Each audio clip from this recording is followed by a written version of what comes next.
Hello and welcome to So VT Book Talk. I'm your host, Caren McVicker, and I am joined today by Paige Vignola, the Assistant Director of the Manchester Community Library. Hi, Paige. Hey, it's great to be back. I know, it's wonderful to be back in the studio.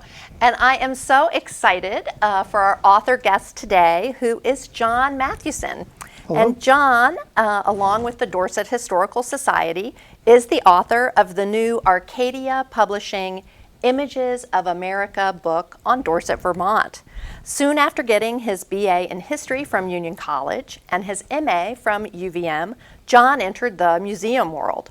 He has worked with public and private collections for more than 30 years and was the curator at the Dorset Historical Society from 2011 until 2024.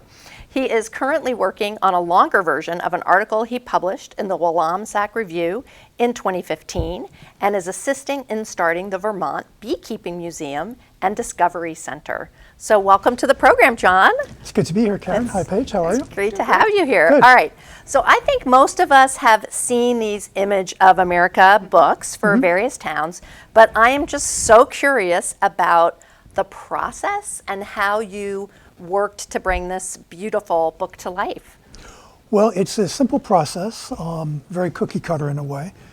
The Arcadia Press has 129 books on Vermont local history alone. Oh, wow. Wow. Books like Dorset for various towns, and then more specific topics like the Tunbridge World's Fair has its own book. And then the marble industry in southern Vermont has its own book as well. The process is, for this particular book, I have to go back about 12 years to Manchester and their book. The Manchester Historical Society had a committee that wrote a book on the history of Manchester. It looks very much like this, only instead of called Dorset, it's called, yeah, you got it, Manchester. Yeah. And one of the people involved in that project was Sue Washburn, who thought that it would be a great idea, once the Manchester book was done, to have a book done on Dorset. And she's been pushing the board to do that for a while, and they've agreed to do it. And a committee was set up, and basically because of age and health problems, some of the committee members dropped off. The three people who were basically left to do the book were myself, Sue Washburn, who did the chapter on East Rupert, and I'll be getting to why there's a chapter on East Rupert in here. The book on Dorset, yeah. Yes. And Terry Tyler. Terry Tyler didn't write any of the book. He wrote the preface, but he was very instrumental in looking over all of the captions and making sure that we got everything right and that we didn't leave anything out that shouldn't have been left out. So Terry was a great help with this as well. Wonderful. Then Images of America, Arcadia, the History Press, it gets confusing. You submit the idea to them, and because it was through the Dorset Historical Society, they said sure, and they tell you how many photos you have to have, the DPI that you need to be scanned at, the fact that they need to be grayscale, not black and white, you know, all kinds of things like that. The length of the captions, minimum and maximum, and what can and cannot be on certain pages. And the title. That was a little sticky point for us. We had hoped to call the book The Dorsets and not Dorset, because a lot of the books that are in the series are formatted differently than we have. They're usually formatted along lines of organizations and people for the whole town. We wanted to do it by village. Break it up of the 6 villages in Dorset and then have another chapter on cool photos from outside of the villages. Okay, 6 villages. I'm going to need to hear what the 6. No, you're going to have to guess. Come on. What are the 6 villages in Dorset? Is Dorset and East Dorset. After that, I'm lost. Well, there used to be a South Dorset, There still is. But South yeah. Dorset, and a North Dorset. Yes. So, okay, East Dorset, South Dorset, Dorset, North Dorset. And now I heard you say East Rupert. That's 5, yes. That's 5. You're on a roll. You're never going to get the last one, though. I'm not going to get the last one. South Village. No. Not to be confused with South Dorset. Oh, is it over by?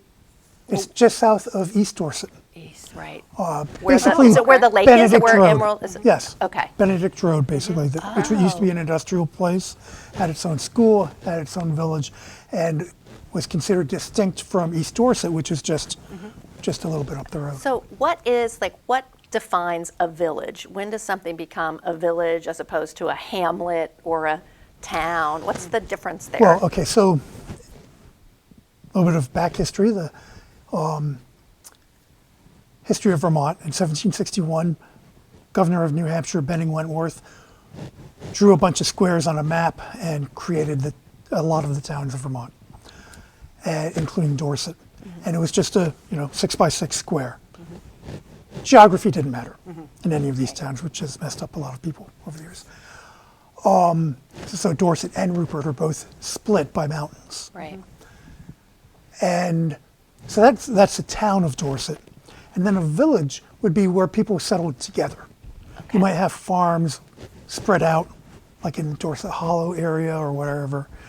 And then you'd have places where there was some industry or something to gather people to build in one place. And when you have a bunch of houses like that, you get a village. A village. Okay. And I like what Walter Hard of Manchester, a poet from Manchester, called one of his books, which was about Manchester Village. He called it A Matter of 50 Houses. That's what he was writing about, 50 houses. And so that's what each of the Dorset villages would be. So, Is there any infrastructure required for it to be considered a village, like a school or some kind of community no, square or nothing? generally along those just an accumulation of houses. Okay. lines? Okay. Because if you say a school defines a village, there are 14 one-room schoolhouses in Dorset. Right, okay. There are 6 villages. You do the math. That's a lot of ones way out. 2 in Dorset Hollow, 1 up at the end of Nichols Hill Road, 1 up on Danby Mountain Road, on and on and on. And 1 in East Rupert. So each of the villages had a school, but not every school was in a village. Gotcha.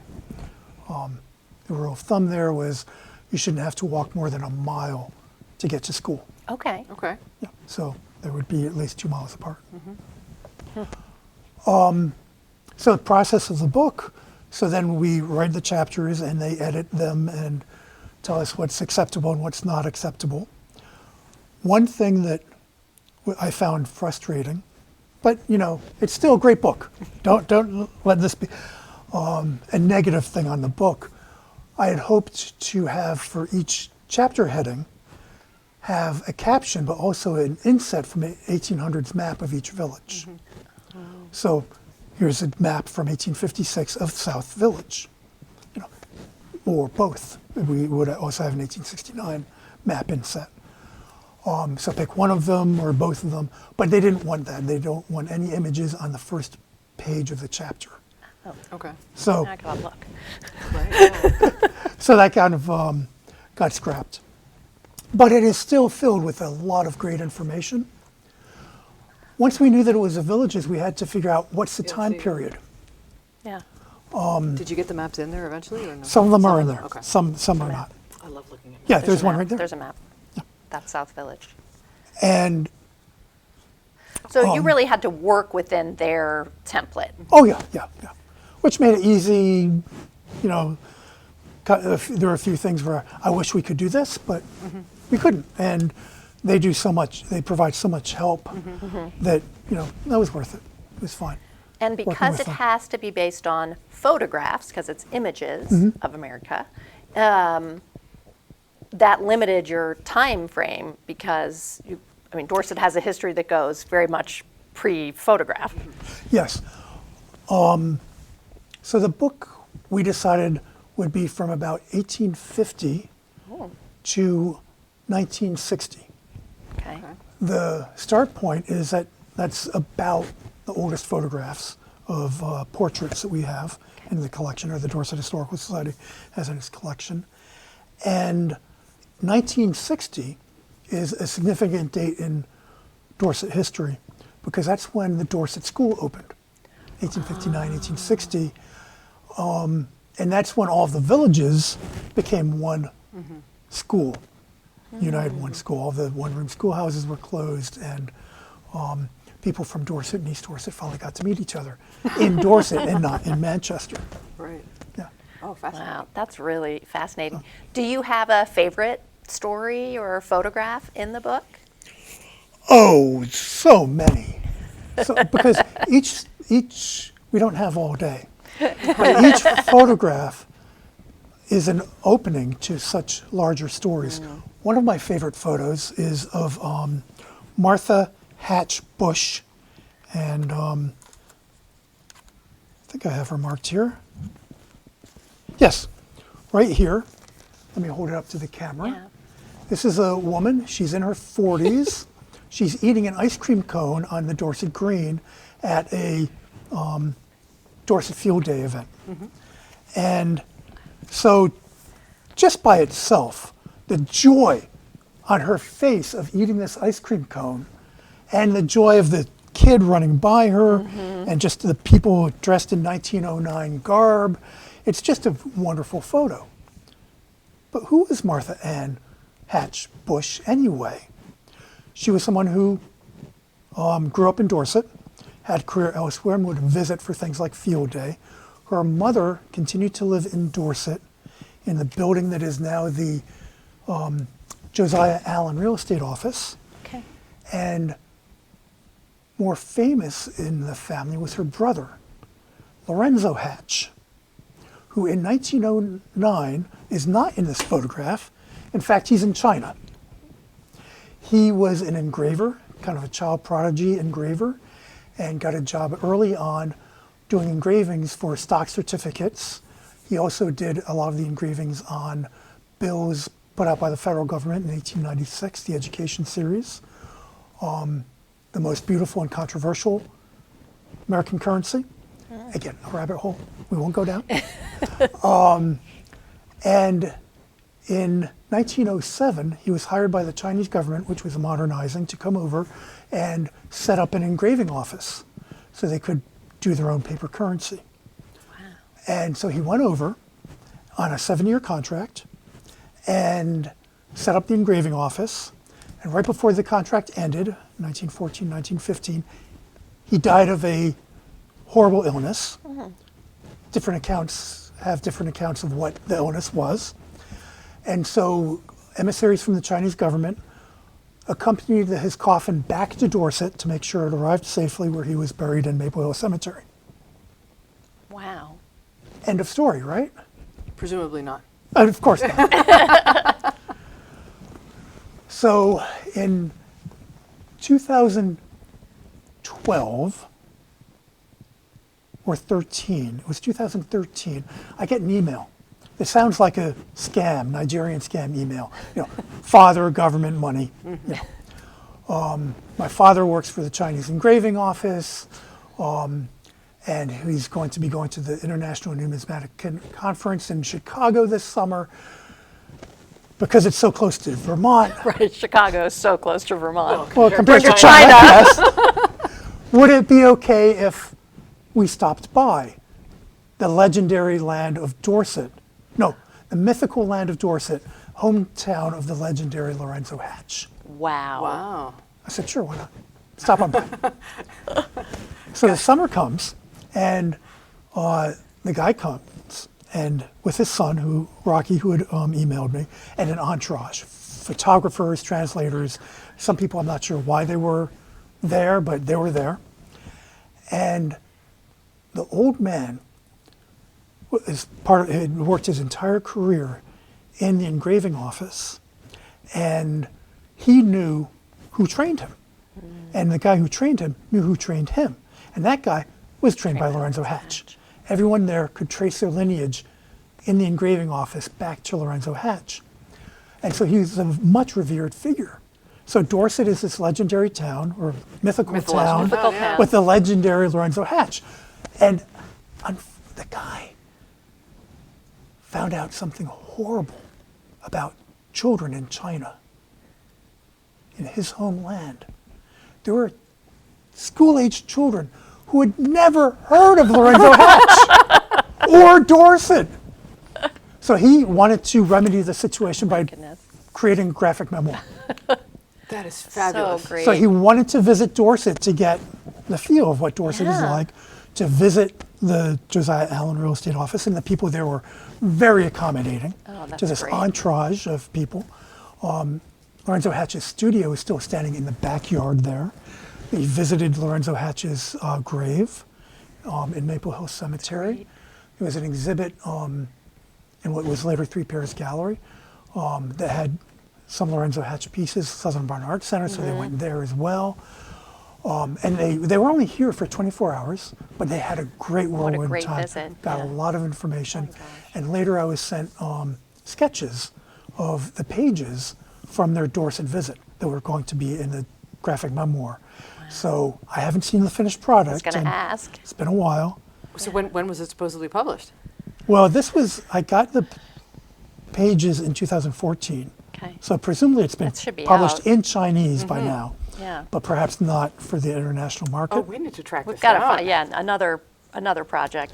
But my claim to fame as a curator at the Dorset Historical Society was I got to be a character in a Chinese graphic memoir. Oh, that's fabulous. John, Yeah. that is wonderful. That's just one picture out of 150. All right, well, this is so exciting. We're thrilled to have a Dorset book. Thank you so much for all your work. And people can pick this up. Where is it available? This is available everywhere. Okay. Every decent place in the area. In the area. Okay, You can get it at perfect. the North Shire Bookstore, H.N. Williams, the Dorset Historical Society, Perfect. of course, and probably a few other places that I don't know about. Awesome. Well, John, thank Yeah. you so much for joining us. You're welcome. It's good to be here.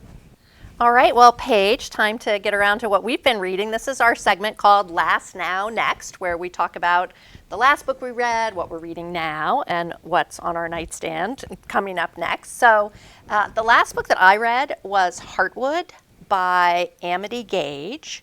And I don't have my copy because I've already loaned it to my sister-in-law in Maine. But this was a wonderful, very fast-paced novel. I read it like on a rainy afternoon because we've had a lot of rainy afternoons recently. But it's about a woman who gets lost on the Appalachian Trail in Maine. And it's 3 points of view. So it's the woman who is lost. It is the woman who is the main game warden who's in charge of the search. And then it's a woman halfway across the country in an assisted living facility who actually ends up solving the problem. Oh, wow. So it's really interesting, and it was just the right level of tension and suspense for me. I don't like them to be too scary, but it was enough to just keep me To want to be turning in the fuzzy socks pages with the tea in front of the yes, fire on a rainy day. Yeah. Exactly. So I highly recommend Heartwood. And now I'm reading The Cemetery of Untold Stories by the beautiful Julia Alvarez, and I was able to go hear her speak. I was going to say, did you see her when she was here? I did when she was here for North Shire Bookstore's Booktopia. What a magical interview! And she, Megan Mayhew Bergman, was interviewing her. Did you see? Were you there wasn't for it? there for it. Oh, she was just incredible. And I've just started it, but I already love it because it is about writing and writers, and it's about these stories that drive us and sometimes consume us, and what are those stories that never get told, and what happens to the stories we never tell, and also some themes, I think, I'm guessing because I haven't finished it yet, but that are going to kind of be around how, like, our own stories are never complete. So just, I think it's like typical with her things. There's going to be so many layers, I'm sure. So I'm really enjoying it so far. And then next is Leaving by Roxana Robinson, and I also heard her speak at North Shire. She was here recently, and this is a book everybody at the bookstore has been going nuts about. I don't know if it's the same at the library. No, we haven't heard that one yet. Like they're still, because I saw her on her book tour when it came out in paperback, but when it came out in hardcover, people are still talking about it. So it's the story of Sarah and Warren, who dated in college, and they have a chance meeting later in life where Sarah is divorced and kind of putting her life back together, and Warren is a little bit interested in getting out of his marriage, and sort of what happens as they try to figure out, can they resume a relationship together? And I guess his wife and daughter play some pretty interesting roles in that. So I'm not sure everybody loves the ending or loves all the characters, but it's one of those books I think people are just still talking about because it was very real to them. So I'm really looking at, so that's next up on my list. What have you been reading? Well, okay, so my last is The Women by Kristen Hanna, which I have to say is not what I would normally have picked up. And I realize that I'm going to sound really snotty when I say I would not normally have picked it up because everybody is constantly coming into the library asking about that book and have been for months. And I usually try to avoid those titles for at least a year after the fact, just because, well, ease of actually accessing the book, but also, I don't know, I don't always want to be reading what everybody else is reading. However, I started reading that because a friend of mine talked me into joining a book club, and it was a book club book. Okay. Oh, compelling. Absolutely, completely drawn in. It's about specifically 3 women who were volunteer nurses at Vietnam. I'm sure you've read the book. And it was just one of those, it's really deep and really gritty. But more importantly, I think it was a book that really kind of focused on relationships that are supportive as opposed to catty. And I find that a lot of times when you read books that are written about women's relationships, they tend to veer towards the more negative side of things. And so I really did enjoy this. And the other thing, I mean, this is such an obvious connection. Why I didn't make it earlier is beyond me. But I mean, I started reading, and of course, it makes me think about when I was younger and I was watching MASH. And then, of course, every single woman who was in Vietnam, every single woman who was in Korea, they were all volunteers. Yeah. And so, I mean, like all this talk about, you know, heroism and the soldiers and, you know, they were drafted in and every single one of those women was there voluntarily. And it's just sort of just kind of really fascinating and moving just to kind of think about that. Yeah.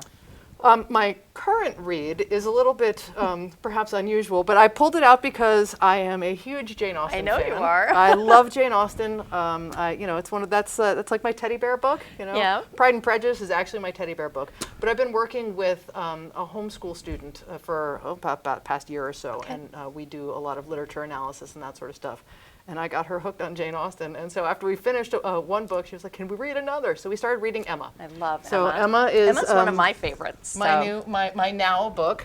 I'm going to say it's probably at least my 10th time reading it. Yeah. I mean, if I'm real about it. But it's always fun reading something with somebody who has never experienced Absolutely. it. Because then you get to see it through someone else's eyes, and there's always something new that you discover. And I mean, and Jane Austen was just a genius. Yeah. So. Yeah. My next book I don't have a copy of because when I went to put it on a hold request, there's like 15 holds, and then I went to go put it on an ebook request, and it's 35-week wait.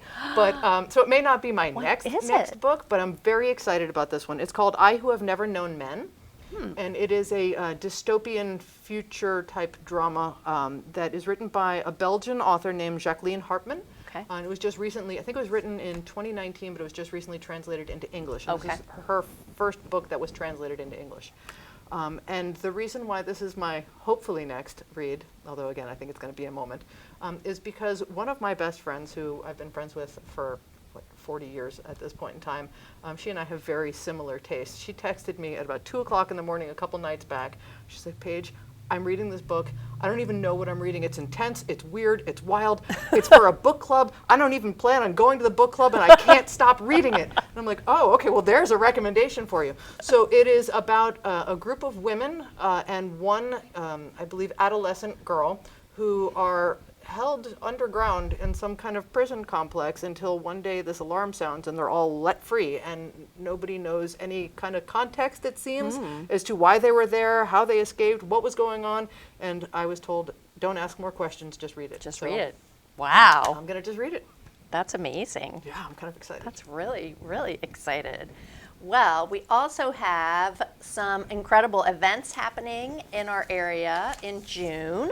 You know, school will be out soon, so I know parents are often looking for things to do. So I know I've got the list from Northshire Bookstore, and then we'll have you share what's happening at the library. So at Northshire Bookstore in Manchester, they will be having story time with the Northshire booksellers every Friday at 10:30. So that's something you can get on your calendars. And they have a bunch of amazing author events coming up. So Wednesday, June 4th at 6 p.m., Chris Bojalian will be there discussing his new novel, The Jackal's Mistress, with Joe Donahue, and tickets are required for that. Friday, June 6th at 6 p.m., Catherine Newman will be there talking about Sandwich, which is just a beloved summer read. She'll be talking with Nicole Ihaz, and that is also a ticketed event. And Saturday, June 7th at 6 p.m., Tim Weed will be talking about the Afterlife Project with Charge Denord. And on Saturday, June 21st at 6 p.m., Jessica Shattuck will be there talking about her latest book, Last House, with Bethany Marsfelder. And Jessica Shattuck wrote The Women in the Castle, which is one of my all-time favorite books. And I didn't realize she has a Southern Vermont connection. She has family in Londonderry. Oh, really? Yeah. Oh, fascinating. So I'm definitely going to try and check out some of those. And then on Sunday, June 22nd at 2 p.m., Guido Sanchez will be at Northshire discussing his book, Queer Mythology, sharing about this new anthology which collects myths, both obscure and well-known, and offers fresh retellings paired with beautiful illustrations to give new life and to celebrate inspirational and resilient LGBTQIA+ community in some of humanity's earliest tales. And this that event is going to be co-presented with the PFLAG group in Dorset. So you can visit northshire.com for more information, and if you want to pick up tickets to any of those ticketed events. And if you notice, 2 of the books I'm reading right now are from when I went to hear authors speak. So if you're someone who doesn't usually go to author events, go, because it's amazing, and you learn so much about them and the stories and their writings, and it really changes sort of how you read it once you understand what they were trying to accomplish when they went into it, don't you think? Sure. And I know. I mean, if nothing else, it's going to increase your TBR pile, right? I mean, Exactly. it's like, oh, you're brilliant. I loved listening to you. I need to read everything you've ever written. Exactly. Exactly. So what's happening at the library? Oh, goodness. Okay, so coming into the month of June, obviously, as you say, it's a big month, kickoff of summer. So we've got a couple of different new series that are beginning. Okay. The first that I'm going to mention, actually, this would have been very much of interest to John. I expect I'll probably see John at the library for, if not both of these events, at least one of them. On Thursday, June 5th, as part of our Vermont 250 commemoration events, we're going to have a film screening with director Jay Craven of his film Lost Nation. And so this is, again, one of our big 250 celebratory events. Okay. It is a feature film from award-winning Vermont filmmaker Jay Craven, presented in honor of the 250th of the Vermont Republic. And this is actually going to be, the screening is co-hosted by the Manchester Historical Society. So it's going to be from 5:30 until 7 p.m. Very excited about watching this film. Awesome. And then following that, on the following Thursday, keeping in the 250 theme, so June 10th from 5:30 to 7, we've got David Redding, hanged in Bennington, right? So on June 11th, 1778, Loyalist David Redding was hanged in the village of Bennington for inimical conduct after not 1 but 2 trials. It was the first execution carried out in the fledgling independent state of Vermont, although it would not be the last. And so this is, again, another one of our big 250 events, and also sponsored by the Manchester Historical Society. So looking forward to that one. Now, when summer comes around, obviously the summer reading program comes around, so we have to wait until the end of June before we have our official kickoff for the summer reading program.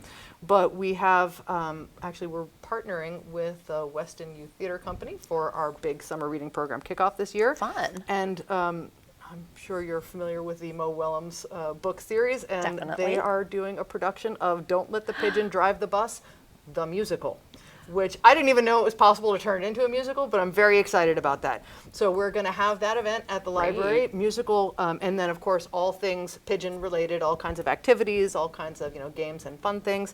The rumor is that the pigeon may be visiting us for story time the preceding Tuesday. So that's Saturday, June 21st from 1 to 3 p.m. is when the production is taking place. And then we also have a summer reading program on the 28th from 11 a.m. until 12 p.m. We have Trevor the Games Man, which should be super fun because we got stilt walking, parachute games, ribbon dancing, jokes, comedy, all kinds of fun, right? And this is going to be an interactive activity day for kids. Awesome. Last series that we're kicking off in the month of June is our summer music series. And so every summer we do on select Saturdays. I'd like to say it's every other Saturday, but sometimes it's not, doesn't work out exactly that way. On select Saturdays, we have live music outside the library. We're going to be out on the patio. We have local food vendors who come and provide food. So if you want to bring a blanket or a chair and your family and just kind of sit down and enjoy some good music and some good food. So our summer music series kicks off with Sammy Blanchette. He will be there on June 7th from 5 to 7 p.m. And he's based out of Ludlow, so he is a local Vermonter. But he describes, and this is what kind of sold me on him, his biggest influences are Stevie Ray Vaughan, Bob Marley, the Allman Brothers, Tom Petty, U2, Chris Stapleton, and Bill Withers. I mean, like, that is like a great conglomeration of talent that's inspiring him. We will also have, as a food vendor, Ghostlight Farms, who, if you've ever been either to the Manchester Farmers Market or the Dorset Farmers Market, you may know them. They are fabulous. They do, sliders and sandwiches and tacos and all kinds of stuff. Great. And then the last concert that we have in June, of course we have more in July and August, is on the 21st from 5 to 7, and that's a summer music series with Buck 250. And I'm just going to read this description because I loved it. So Buck 250 is a New Orleans flavored R&B power trio mixing Matt Edwards on piano vocals, Jeff McRae on drums, and David Queet on bass into a musical gumbo of early rock and roll, southern fried funk, deconstructed country, and reimagined American standards that even your Meemaw is going to savor. Guaranteed.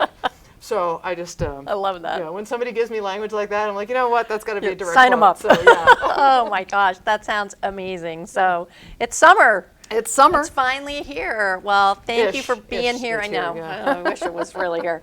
But thanks so much for being back here in the studio. It's great to see you. And oh my gosh, sounds like we're going to be. June's going to be a busy month. June's going to be busy. Thanks for joining us. And until next time, happy reading.